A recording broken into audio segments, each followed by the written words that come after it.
Hey everyone, welcome back to Path to Play. I'm here with Rory, Hello, everyone. and we're officially kicking off an actual episode of Path to Play, specifically geared towards parents.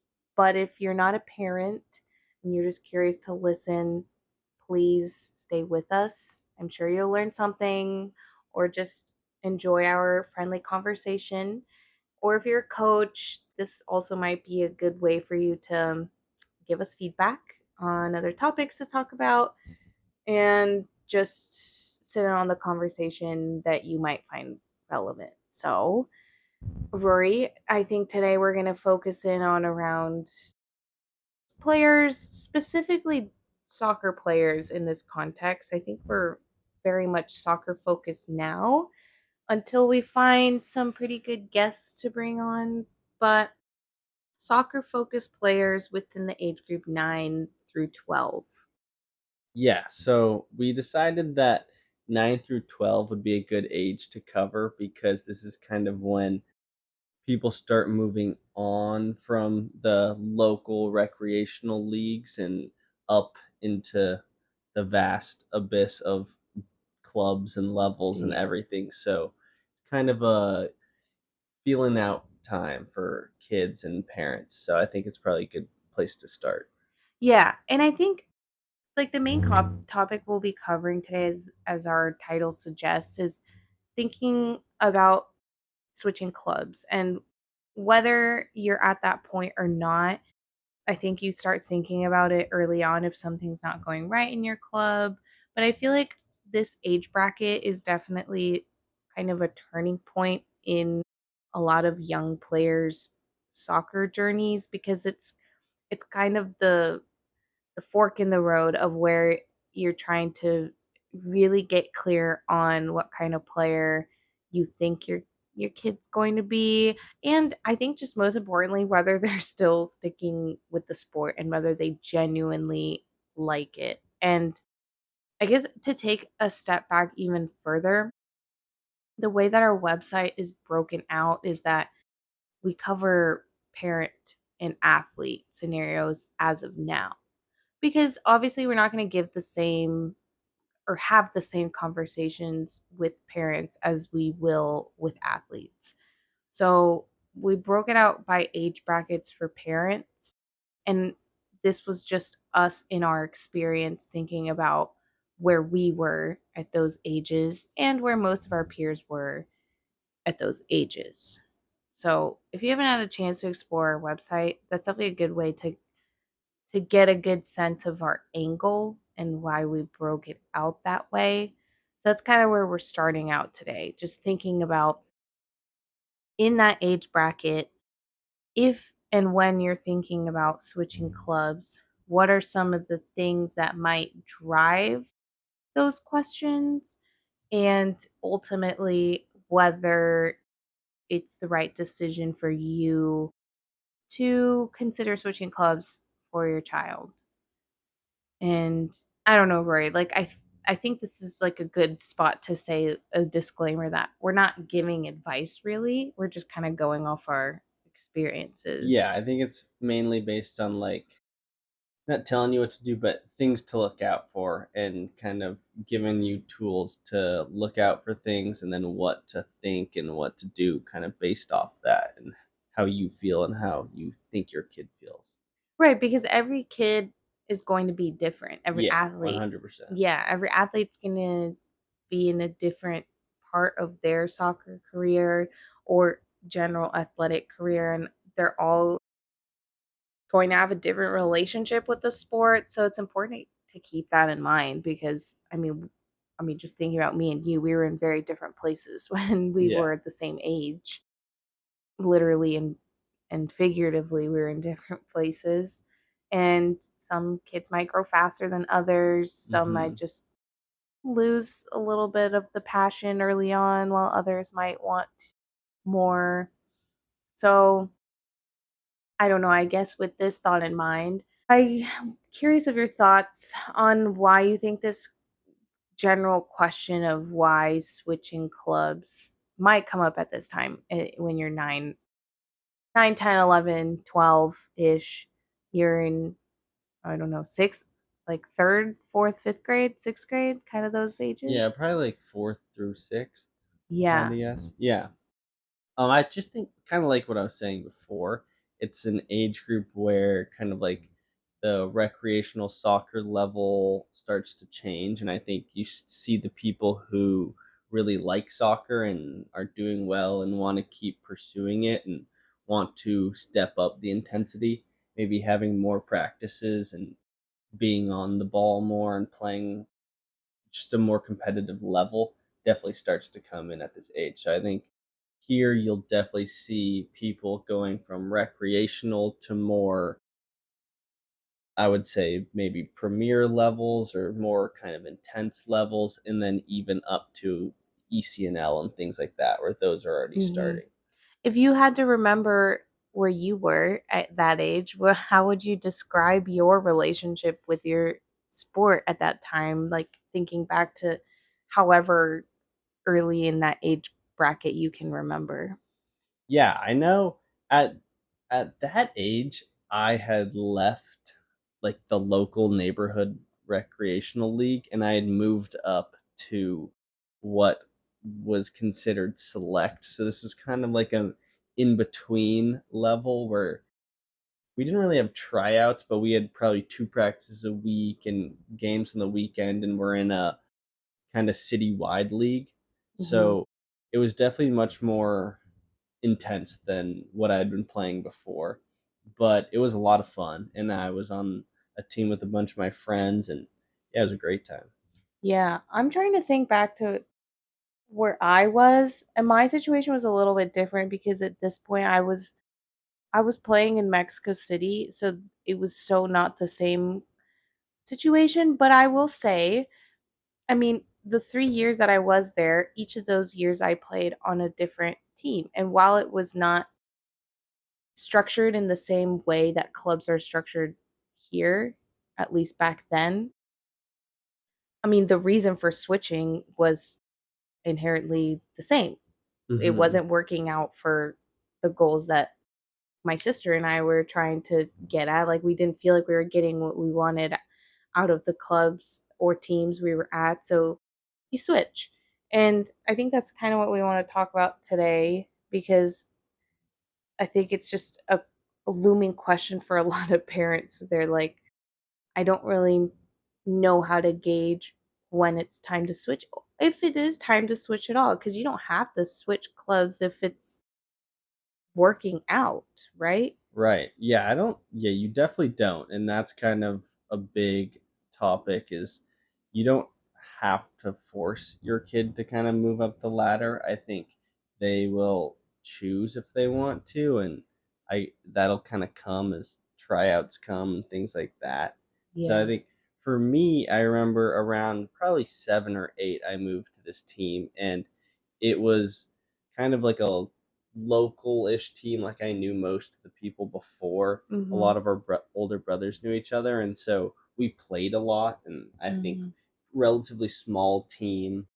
So there's a lot of rotation, you're playing a lot of positions and having fun, and I think at that point, that was, like, the perfect level. At, like, 9, I think you really want your kid to be playing with other people who are passionate, other people who wanna play soccer, and then also around their level. So, I don't remember being like, "Wow, the best player on the field," but, like, Mhm. I was definitely enjoying it and being challenged all the time, and I think that's kind of exactly what you want. Yeah, I would agree with that too because in my experience, now that you're saying that, it makes me think about the people that I was around, and you just definitely feel as a kid, you just have so much more fun and you're enjoying yourself with the actual sport when there's people around you that are enjoying it because I mean, it just rubs off on you when you're Mhm. that young. I do remember that being my experience too. Even on when I was playing on the all boys team, they were all so passionate about playing. So even though it was weird that my sister and I were the only two girls there, I mean, maybe I think there was perhaps maybe one other girl in the group, but you just you're happy to be there. And then I think back to when we moved back to the States and we went back to my old club. I'm pretty sure we were there maybe a year, 2 max, and that's when, as a family, we were just, I guess, realizing that with our personal goals, my sister and I just wanted to keep playing and perhaps move on to a little bit more of a competitive level. And again, this is very, very personalized. Like you don't Mhm. have to have that same goal. But at that point we were like, yeah, we want to play in this other league. Like we don't want to play in this league anymore. We want to play in the state league, for example. So we want to explore this other local club because and it sounds like in Seattle is different, but in Arizona there's a decent amount of clubs around. So you just move to the next club that's in that general area. In this case, it was Gilbert for us, and if that's your goal, you just switch. So I remember we switched because we were kind of like, well, it doesn't really seem like there's any more opportunity here for us to grow, and we kind of want to move past the level that we're at right now. Right. Like it was a great place to grow as a very, very young player, but we're in this 9 to 12 age bracket now, so we want to find the next thing. Yeah. And I think at this age, you will notice your kid kind of start to get bored or Yeah. like a little like you don't want them to get bored and not enjoy it or Like you're it's too forcing it on easy. them Yeah, or even. that, yeah. Yeah, I think that this is also a crucial time because you either figure out your athlete's relationship with the sport and support it, or you try and push on your own goals on them. Yeah, which luckily wasn't the case for me. Like I don't remember ever feeling pressure from my parents to, you need to do this. It was always just, you know, you want to be there, and your parents just want you to be involved in something, whether or not it's that sport.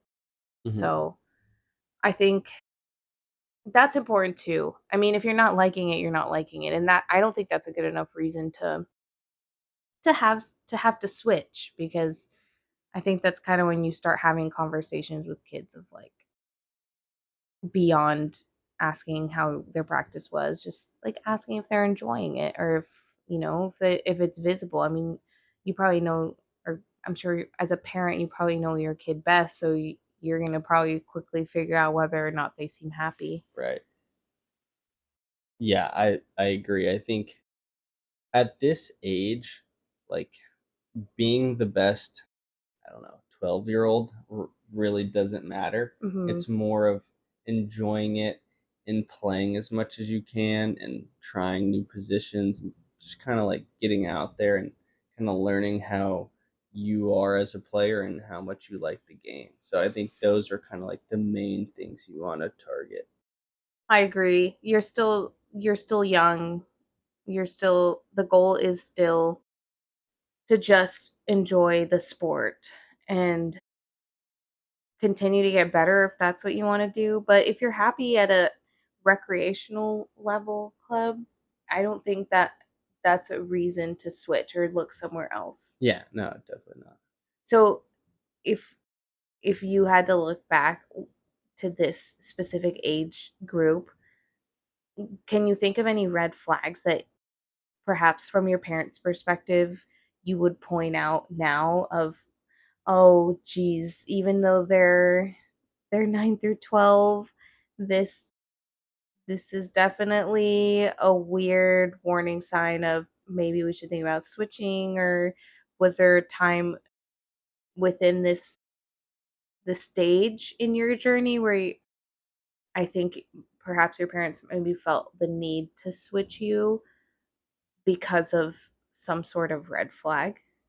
We never luckily had to deal with having to switch because of that, but there definitely were clubs where my parents like never would have sent us to. You Really? can just tell like just over intensity, I would say would be a big Yeah. thing. So whether that be the coach or like the parents or just honestly from the club itself, Mhm. it's that's really not what you need. And that is just absolutely breeds what is it? Burnout. Yes, I agree. I feel like the minute you see an over intense coach with literal 9-year-olds or 10-year-olds, and you can just see the exaggeration or just the over the top coaching for kids that are that age that are like really just kids. It's a definite red flag for me because I'm like, I can just foresee that not going well for a kid who's maybe just trying to explore or is at the stage of exploring whether they even like the sport or not. Right. And they're still growing. And for me, that's just stunting growth because that intensity a lot of the time is just based on trying to get wins and trying Mhm. like and that just really shouldn't be the goal at this age. Mhm. No U12 state championship really matters Do we even 10 have years state later. championships in I U12? think maybe, but maybe not. I don't remember. Actually, yeah, we definitely did. Okay. I don't even think I was in that league then because I don't remember at all. Or maybe I was, but I don't remember that. But yeah, I would agree. I think that that's and I mean that's surely that's uncomfortable for parents on the sideline, you know. Right. Oh, well, some of them feed into it though. I feel That's like true. that's a big red flag about the club is if Yeah. they the coach is like that and so then the parents are like that and they allow it. Like Right, right. that's you just don't want your kid to be in that environment. And you know what? I think with that also comes the symptom of your kid stops getting playing time, but you're Yeah. so young. You know, like that's the time where everyone should be getting a decent amount of playing time at least. Like I recognize that as a coach you might still want to have a good strategy, but I think everyone at that point can very much be put on the field for some time. Like if it's very rigid, this so and so is getting benched and never going to see the field because they're at a different level of play than the players who might be starting. I just don't know that that's good for a long-term sports relationship because think about it. If you're 10 and you're getting benched for I feel like the games were at 90 minutes, but Yeah, if probably like however, yeah, 60. probably Yeah. 60 minutes. If you're getting benched for 50 out of those 60 minutes, you're probably not going to want to show up for the next game or practice really. You probably just want to be there with your friends and have a Yeah. good time, but if you're not playing, then you're probably not having a good time. Yeah, and I guess that sort of happened to me and it definitely it definitely isn't fun, and at that age, it's not really what you want. For me, I would say it's probably around 11 to 12. I had moved on from the previous club that I was at because kinda got just joined together to create a new club called Mhm. Seattle United, and so this would have been in the equivalent to what is now ECNL, the top division. And I went with a bunch of the guys from my previous club, and it was a pretty smooth transition, I would say. Mhm. But then I was kind of like a semi late grower, Yeah. so I got behind. And the second year I was there, so probably when I was about 12, sixth grade, I just completely stopped playing and I got moved to right back. I would play like 15, 10 minutes a game, probably like 20%. We lost in the state championship final. Got to go No. to regionals, but man, I never played. And it was a weird feeling for me because I knew at the next tryouts I wasn't going to make the team. Mhm. Like well before halfway through the season. Mhm. So it's just kind of like a weird spot. And I would say that's just definitely not where I wanted to be. And thankfully, I got moved down and had an amazing coach and was able to kind of change it all up and grow and play soccer again. But yeah, definitely would prioritize playing time and enjoyment. Okay, so you are saying that even though some may consider that a regression as far as the fact that you went from the A team, let's call it, to the B team. Some people might view that as, my goodness, that is such a step down. What are we going to do? They're not going to develop as quickly or get enough competitive exposure. In in your experience, that seems like it was probably a good opportunity to, I don't know, gain some different kind of exposure, and sounds like you rebuilt your relationship to the sport, whereas if, I don't know, you would have stayed with that same team at that point, you probably would have just gotten tired of it and wanted to switch clubs, or I don't know, like, ultimately, did like, what was your biggest takeaway of that whole experience of, yeah, maybe I got moved down to the B team, if you will, but I decided that I liked the sport because I was playing, or I it didn't matter because you're so young that the only thing that mattered was that you're playing. Well, it definitely was a big change for me, and at first, I was like, "Oh, no, like, this is game over. Mhm, I'm so done. mhm, I'll never be good," kind of. mhm. But that coach, Andrew Kreider, who is an amazing coach, basically talked to me and said, like, "Hey, like, you'll make it back. You just kinda, like, I don't know, we'll work, we'll have fun, and, like, you'll get back there." And honestly, it wasn't even that simple. I at even on his team wasn't always a starter. I was really slow for a while. I could barely run.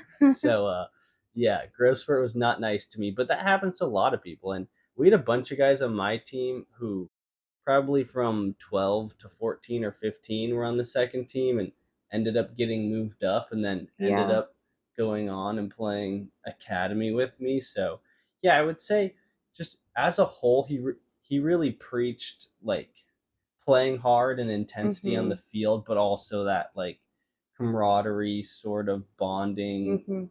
emotional aspect of the game, and then just having fun was Yeah. honestly his biggest thing. And so I think as I kind of waited out those times of growing and kind of being physically behind, I was able to still play a lot and really work on my technical skills. So then once at 16, I grew 6 inches and was Oh then my everyone god. else's size. And it was kind of like, oh, wait, like maybe I am ready for this now. Yes. Yes, and that big emphasis on that. I think like, the timeline piece is so important because everyone just assumes that everyone's on the same timeline, and you're just so not, and I think you bring up a great point because I think for a lot of people, maybe, growth spurts come later, like what you just described. I mean, personally, I never had a growth spurt, but I'm sure that applies to a lot of people. So I think that's huge, like acknowledging the fact that you might be on a different timeline, and jumping from club to club to club might not necessarily be the solution that's going to resolve it. Right, but it also can really help. So I technically didn't like intentionally move teams, but I got Right.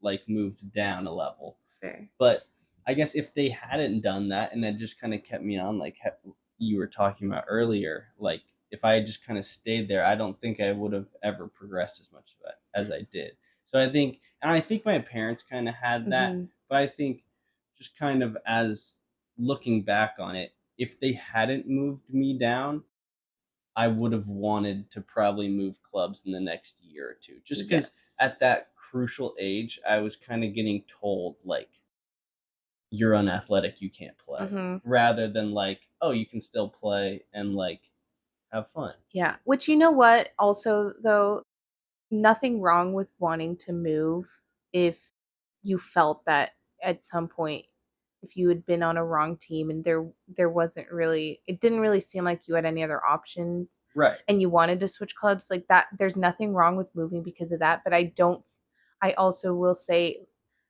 that moving clubs completely because you got put on a team that you might think is beneath your level or it wasn't in your plan or your expectations, I don't know that that's the best reason, especially if you're seeing your athlete is happy and developing and playing more, especially at the team that they're at. Like Right. if your athlete is on a team that is maybe not the top team, but they're excited to be there. They have friends, they have an amazing coach, like what you just described is instilling all of these values outside of the sport. No, like no pressure, just enjoy Yeah. the time. And when the time comes, then when it feels right, you'll know. I feel like a lot of times that's when you feel it in your gut of like, it's a good time to switch kind of thing, not to make it kind of ambiguous, but Yeah, I totally agree. I think moving clubs doesn't come down to the level unless your kid is clearly too good for the level and they clearly want mhm. a bigger challenge. But Yes. if they're below kind of what you and them may have maybe expected, Yeah. that's okay. And that's just kind of their path is going to be different. And I would say if that level seems to be a good challenge for them, then yeah, I totally agree. Yes. Yes, I think everyone's path is different and clubs are never you never have to feel like you have to commit to one club, right? But definitely definitely think through the reasoning of why you're switching because if it's not, I think, of a well thought out reason, or if it seems like a superficial reason to move, then switching clubs might not fix the problem, right? Like I think Yeah, it's all about the environment. yeah. So definitely take into consideration all of the factors that go into that. And I think the most important thing, at least in my opinion, is that your athlete's mindset and their relationship with the game and their overall well-being in where they are is probably priority in my opinion.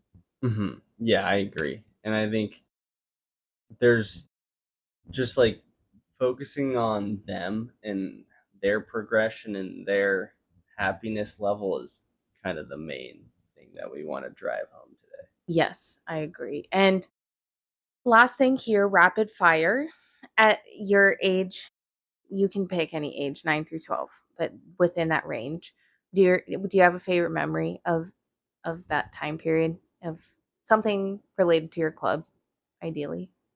Yes, I would say when I was probably 9, I was playing on the team before I went to Seattle United. My brother was on the team. I was playing up with his team because they needed people, and our center back scored from half field in like the last second of the whatever tournament we were in, and it was like the greatest thing ever.